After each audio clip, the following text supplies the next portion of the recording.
당시에 이스라엘에는 왕이 없었습니다. 한 레위 사람이 에브라임 산간지대 외딴 곳에서 살고 있었습니다. 그는 유다 베들레헴에서 온 첩 하나를 얻었습니다. 그러나 그의 첩은 그에게 나쁜 일을 하고는 그를 떠나 유다 베들레헴에 있는 자기 아버지의 집으로 가버렸습니다. 그녀가 그곳에 있은 지 4개월이 됐습니다. 그녀의 남편이 그의 하인과 함께 당나귀 2마리를 끌고 그녀를 찾아가서 돌아오라고 설득했습니다. 그 여인이 그를 자기 아버지의 집으로 데려오자 그녀의 아버지는 그를 보고 반갑게 맞이했습니다. 그의 장인, 곧 그 젊은 여자의 아버지가 그를 붙잡아서 그는 그와 함께 3일을 지냈습니다. 그들은 먹고 마시고 그곳에서 머물렀습니다.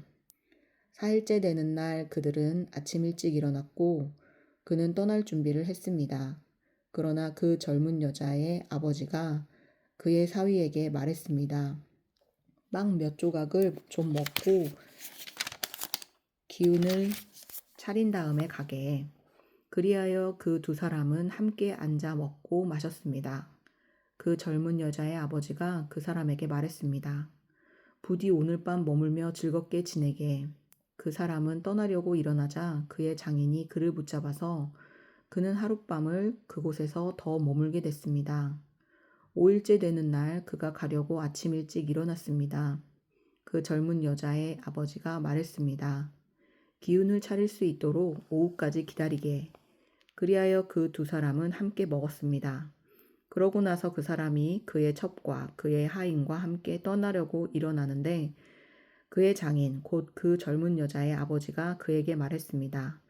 자, 보게나 저녁이 다 됐네. 부탁이네. 하룻밤 더 머무르게. 여기서 하룻밤 머물면서 즐겁게 지내게. 그리고 내일 아침 일찍 일어나 길을 떠나 내 집으로 돌아가게. 그러나 그 사람은 하룻밤 더 머물지 않고 안장 얹은 나귀 2마리와 자기의 첩을 데리고 길을 떠나 여부스, 곧 예루살렘을 향해 갔습니다. 그들이 여부스에 가까이 왔는데 날이 저물어 가자 하인이 그의 주인에게 말했습니다. 부탁입니다. 이 여부스 사람의 성읍에 가서 그곳에서 하룻밤을 머무르시지요. 종의 주인이 그에게 대답했습니다. 우리는 이스라엘 자손이 아닌 다른 민족의 성읍에는 들어가지 않는다. 우리는 계속해서 기브아로 갈 것이다. 그가 자기의 하인에게 말했습니다. 기브아나 라마까지 가서 그 둘 가운데 한 곳에서 머무르도록 하자. 그래서 그들은 가던 길을 계속 가서 해질 무렵에 베냐민에 속한 기브아 부근에 이르렀습니다. 그들은 기브아에 가서 하룻밤을 머물기 위해 그곳에서 길을 돌렸습니다. 그들이 가서 그 성읍의 광장에 앉아 있었지만 자기 집에서 하룻밤 재워줄 사람은 하나도 없었습니다. 저녁이 돼 한 노인이 일을 끝내고 들판에서 돌아오고 있었습니다. 그 사람은 에브라임 산간지대 출신으로 기브아에 살고 있는 사람이었습니다. 그곳 사람들은 베냐민 사람들이었습니다. 그가 성읍의 광장에 여행객이 있는 것을 보았습니다. 그 노인이 말했습니다. 어디로 가는 길이요? 어디에서 왔소? 레위 사람이 그에게 말했습니다. 우리는 유다의 베들레헴에서 와서 에브라임 산간지대 외딴 곳으로 가는 길입니다. 제가 그곳 출신입니다. 유다의 베들레헴에 들렀다가 여호와의 집으로 가는 중입니다. 그런데 저를 광장에서 자기 집으로 데려가려는 사람이 아무도 없습니다. 우리는 나귀를 먹일 집과 여물이 있을 뿐 아니라 당신의 종과 당신의 하녀와 우리의 하인이 먹을 빵과 포도주도 있습니다. 우리에게 부족한 것은 아무것도 없습니다. 노인이 말했습니다. 당신이 편하기를 바라오. 그러나 당신이 필요한 것은 내가 책임지겠소. 그저 광장에서 하룻밤 머무는 일만은 하지 마시오. 그래서 그 노인은 그를 자기 집으로 데려갔습니다. 그곳에서 나귀들에게도 먹이를 주었습니다. 그들은 발을 씻고 나서 먹고 마셨습니다. 그들이 이렇게 즐기고 있을 때 그 성읍의 불량배들이 그 집을 둘러싸고 문을 두드리며 집주인인 그 노인에게 소리쳤습니다. 당신 집에 온 그 사람을 데리고 나오시오. 우리가 그와 관계를 가질 것이오. 그 집주인이 밖으로 나가 그들에게 말했습니다. 내 형제들이여, 제발 악한 일을 저지르지 마시오.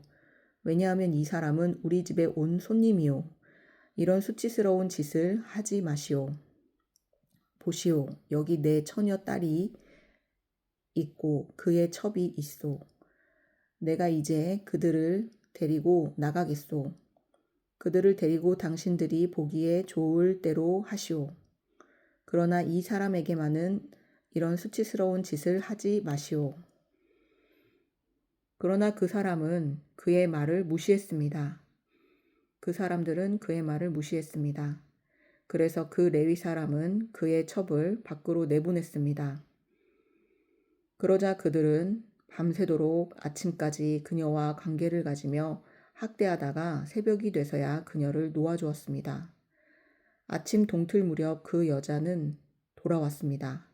그녀는 자기 남편이 있는 그 사람의 집 문 앞에 날이 밝아올 때까지 쓰러져 있었습니다. 그녀의 남편이 아침에 일어나 집 문을 열고 길을 가기 위해 밖으로 나갔는데 그의 첩의 두 손이 문지방에 걸쳐진 채 그 집 문 앞에 엎어져 있었습니다. 그가 그녀에게 말했습니다. 일어나 가자. 그러나 아무 대답이 없었습니다. 그러자 그는 그녀를 당나귀에 싣고 출발해 그의 집으로 갔습니다. 그가 그의 집에 도착하자 칼을 꺼내 자기 첩을 마디마디 베어서 12도막을 내고 그것들을 이스라엘 전 지역에 보냈습니다. 그것을 본 모든 사람들이 말했습니다. 이스라엘 자손이 이집트 땅에서 나온 그날 이후 오늘날까지 이런 일은 없었고 본 적도 없었다. 이 일을 생각해보고 의논해보고 그러고 나서 말하자. 아멘.